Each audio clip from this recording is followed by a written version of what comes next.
Hello, descobridors i descobridores! Sí, aquest blog el faig en català, perquè anem a Tibidabo i m'apeteix, és el primer blog que faré en català. Para los que habláis castellano, no os preocupéis, tenéis subtítulos y ya veréis que tampoco es tan difícil entenderme.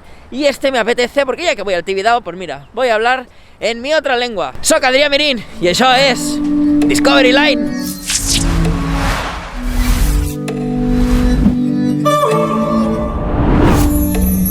I per a que no us lieu, els que veniu amb cotxe teniu justament aquí el pàrquing de Sant Genís, que sou socis del TV Club, aparqueu aquí de forma gratuïta, però els que no, també hi podeu aparcar, com és el nostre cas, han pagat 4,20 € i ara tenim justament aquí una parada de bus que ens portarà fins la Cuca de Llum. Tinc moltes ganes de pujar perquè és algo nou i no hi he pujat mai. De fet, a Tibidabo no hi vaig des de que era ben petit. I hi ha una foto molt divertida del dia que vaig anar al Tibidabo.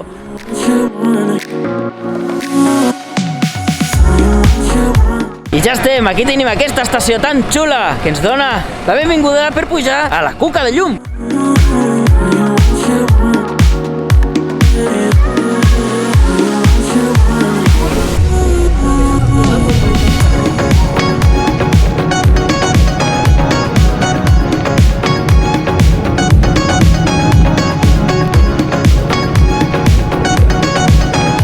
I ja som a Tibidabo. Com anem amb la pulsera, ja accedim directament a lo que és la zona de les atraccions.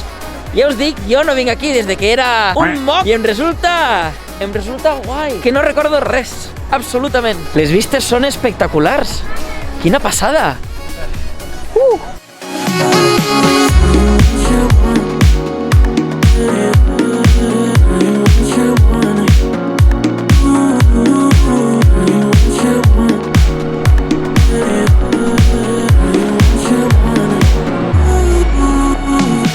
I ara som a la Nòria del Tibidabo, una de les atraccions més mítiques que tenim a aquest parc del 1901. Ja fa la tira d'anys que el tenim obert. Aquesta Nòria exactament és la quarta que té el parc. Si no m'equivoco, la primera és del 1953 i aquesta, que és la que estem ara, és de 2014.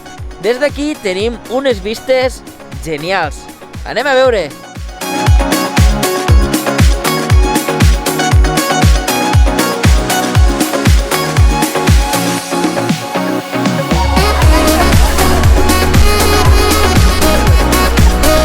I ara ens toca Atalaya, justament una atracció que compleix 100 anys, els va complir ahir. I mira que no tinc vertigen, però he d'admetre que Atalaya, Déu-n'hi-do. Uau, quina por, això es belluga. Això es mou. Em fa impressió, eh? Eli, com estem? És molt estrany. Al lío!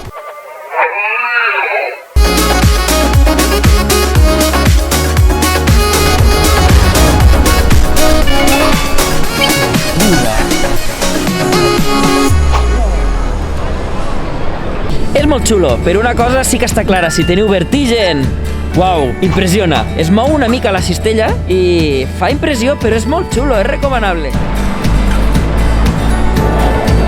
Uau!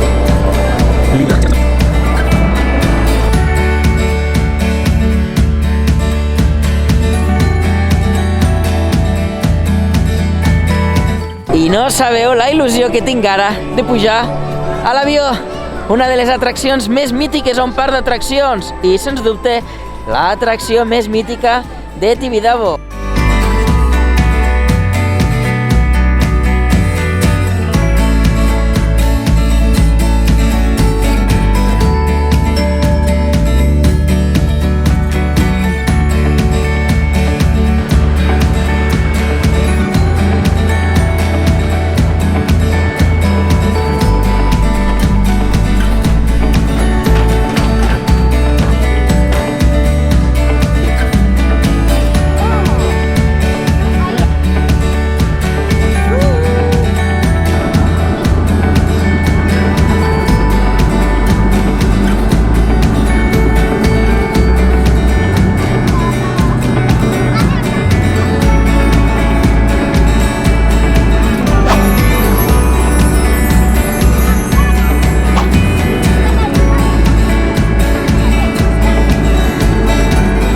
La veritat és que és molt xulo, és molt entranyable.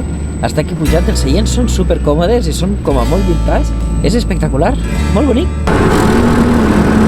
Té un component així com a de tendresa que m'ha resultat molt xulo i molt emocionant.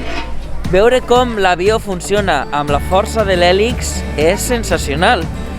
M'ha agradat moltíssim. No sé, és una d'aquestes coses que fan que aquest parc sigui tan entranyable i tan autèntic. El parc ja compleix 120 anys. De fet, el parc del Tibidabo és el tercer parc més antic d'Europa i un dels més antics del món, i que encara conserva atraccions antigues com la Talaia, la Núria o l'avió és brutal. I l'avió, sens dubte, és una de les atraccions més entranyables i autèntiques a les que he pujat mai. I ara anem baixant a poc perquè anem camí de muntanya russa, perquè per si no ho sabeu, el Tibidabo està construït amb terrasses, són com a diferents nivells i és realment un laberint en el que vas baixant i vas pujant.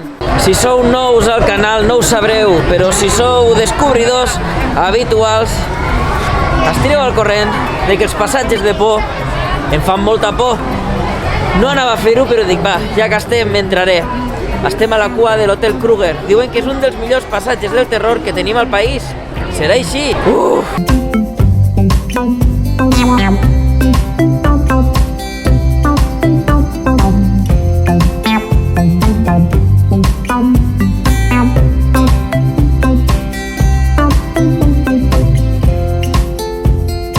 Doncs ja hem sortit de l'Hotel Kruger.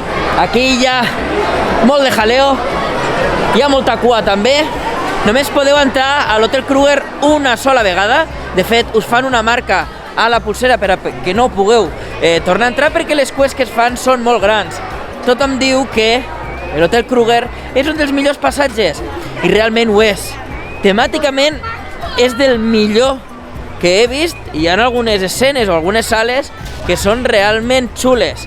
Sí que és cert que hi ha alguns sustos, no us diré quins són els que més ens han impactat, però tampoc és una cosa d'aquestes molt boges de cops i animalades vàries. I ara anem al Castell dels Contes. Eli és un conte i jo una pesadilla. Subscriu-te, don-li a like i fes clic a la campana per un truc de màgia. Molt xulo! Té parts interactives, té alguna part que és així com una mica més física, podríem dir, però és tot interactiu i juga amb els efectes visuals. M'ha agradat molt, és bonic i m'ha sorprès també. Bueno, Tibidabo, m'estàs agradant molt més del que em pensava. Molt bé. I ara ens toca el primer dels dos crèdits que té el parc, el Virtual Express, que és express perquè no hi ha virtual, bàsicament. I si l'esteu preguntant què és un crèdit, per aquí dalt us sortirà un enllaç per veure en què consistirà això, però bàsicament és una muntanya russa comptabilitzada com un nou crèdit.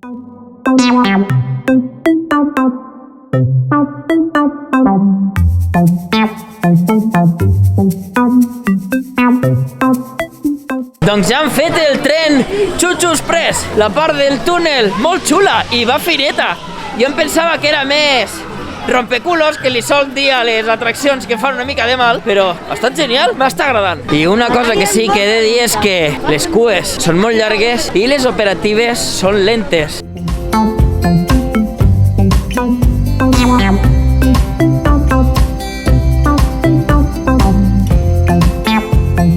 A la fi, una de les muntanyes russes que més ganes en tenia. Anem a pujar a una muntanya russa amb un nom molt original. Muntanya russa de Vekoma del 2008, dissenyada especialment per al parc. Té més de 700 metres de longitud i més de 80 km/h. Tothom que hi puja diu que va molt fina i que és una gran muntanya russa familiar. Anem a veure, perquè ja ens toca.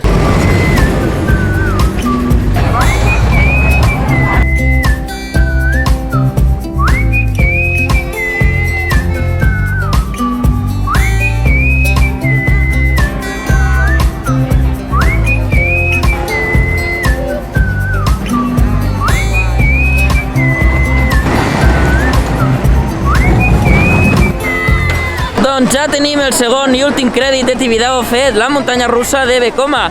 Molt xula, va molt fineta, les vistes són sensacionals. La primera baixada, quan baixes i veus tota Barcelona. És un espectacle, m'ha agradat moltíssim.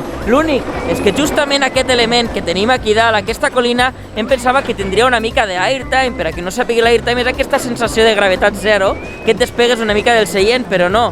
Frena i es queda aquesta sensació una mica més opacada. De fet, no hi ha airtime. I tens diverses hèlices que hi han per aquí, que estan molt guais perquè tenen unes forces G molt intenses i el que fan és que t'enclaves al terra i sentigues aquesta potència. Està guai, va molt fina, molt xula.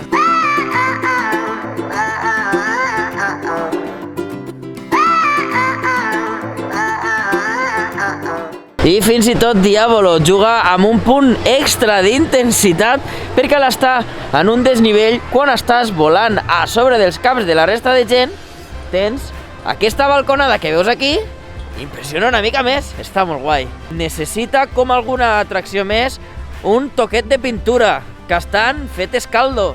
Estic marejat com una sopa. I ara anem a un dels llocs més especials i que més ganes tenia de veure del Tibidabo, el Museu dels Automats.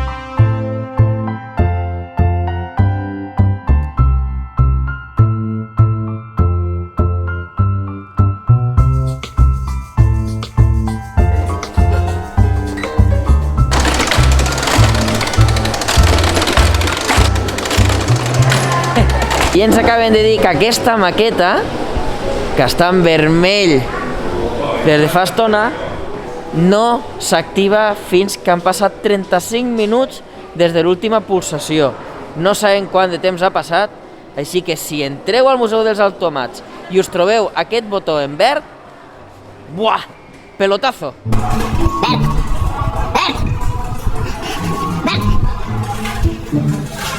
I el Museu dels Automats, pues, una meravella. On pots veure algo com això? És genial!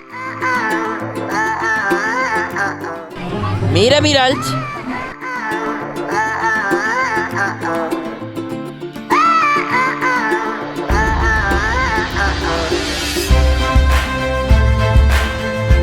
I qui vol comprar el merchant nou de la botiga? Tu! Ah, tu! Tu! Tothom! Tu! Tu també! Oh, qui molta gent vol comprar el merchant! Doncs us surt per aquí dalt un enllaç directe. Uah! Uah! Soc un flamenc. Hola! Hola! Oh, Déu meu, quina gentada!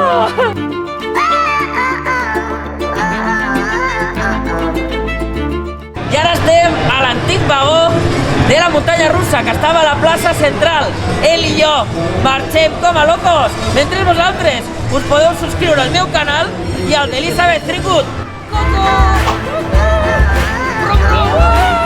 El Tibidabo m'ha semblat un parc molt entranyable, molt bonic i molt autèntic. L'únic que li fa falta és una muntanya russa nova i alguna mà de pintura per a alguna de les seves atraccions, però m'agrada molt que estiguin conservant tot el seu esperit autèntic i les seves atraccions més mítiques, perquè això el que fa és que no perdi caràcter i que li doni aquesta sensació tan bonica que té el parc. I fins aquí, descobridors, ens veiem al pròxim vlog. Espero que us hagi agradat aquesta versió de Discovery Line en català. Adeu!